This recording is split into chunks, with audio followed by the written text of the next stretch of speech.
여러분 안녕하십니까? 이 시간은 인재경영 17번째 강의 시간입니다. 이 시간의 강의는 경력관리 그 두 번째 시간인데요.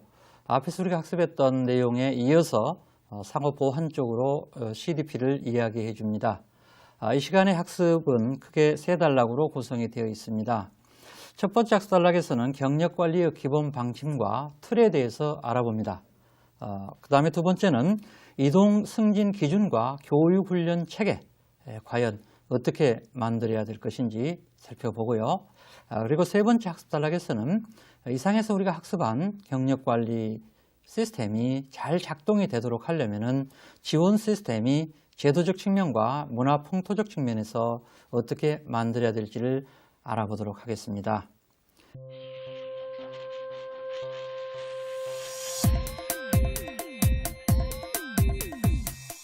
이제 이 시간의 첫 번째 학습 단락에 대해서 구체적으로 살펴보는 시간입니다. 이 시간 첫 번째 학습 단락은 경력관리의 기본 방침과 틀이 되겠는데요.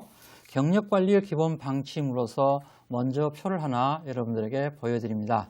크게 보면은 경력관리의 기본 방침에는 세 가지로 얘기할 수 있습니다. 그 하나는 점진성의 원리고요.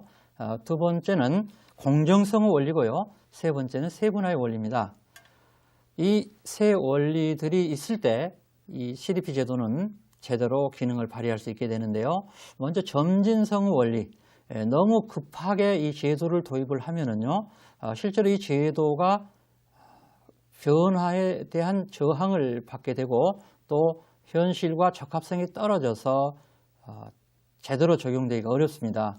그런 점에서 저는 혁명적인 도입보다도 좀 점진적인 도입을 했으면 좋겠다는 생각을 갖고 그걸 점진성의 원리라는 방침으로 정했습니다.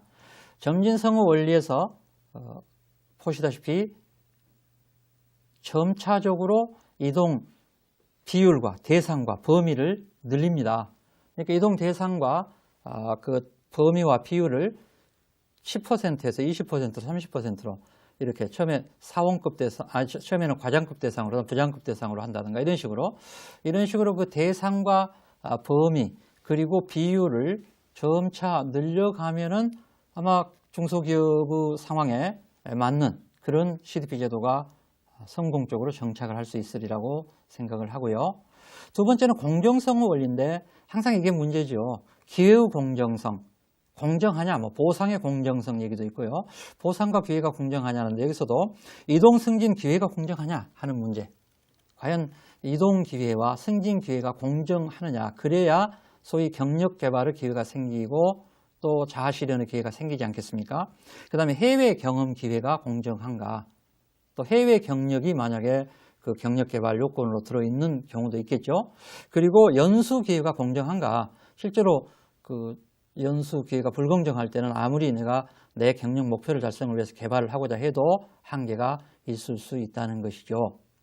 이어서 이제 세분화의 원리, 결국 모든 인력을 획일적으로 관리하지 않고요. 인력 유형별로 좀 구분해서 관리했으면 좋겠습니다. 그래서 앞에서 우리는 커리어 패턴도 살펴봤죠. 과연 계층별로 또 직군별로, 그러니까 수직 수평 쪽으로 구분을 했을 때 어느 한 부분의 인력은 어떤 커리어 패턴으로 키우는 것이 좋을까, 이런 것들을 좀 생각하자는 거죠. 획일적인 사고보다도 좀 세분화된 사고, 또 합리적인 사고, 이런 것들이 좀 필요합니다. 그런데 보통 기업은 어떤 제도가 획일적으로 이렇게 도입이 되면서 항상 부작용이 생기죠. 그것과 적합하지 않은 직종 또 계층이 생겨나기 때문에요. 그래서 인력 유형별로 세분화를 해 나가는 노력, 이렇게 하면은 점진성과 공정성과 세분화에 의해서 실제 현실적으로 CDP 제도가 잘 작동될 수 있을 것으로 믿습니다. 이어서 경력관리의 틀을 보여드리겠습니다. 경력관리는 채용에서부터 퇴직에 이르기까지의 일련의 인적자원 관리가 체계적이고 종합적으로 이루어지는 인적자원 관리의 꽃이라고 얘기를 했죠. 그리고 개인과 조직의 목표 달성이 조화롭게 이루어지는 거라고요. 그런데 이러한 경력관리는 넓은 의미의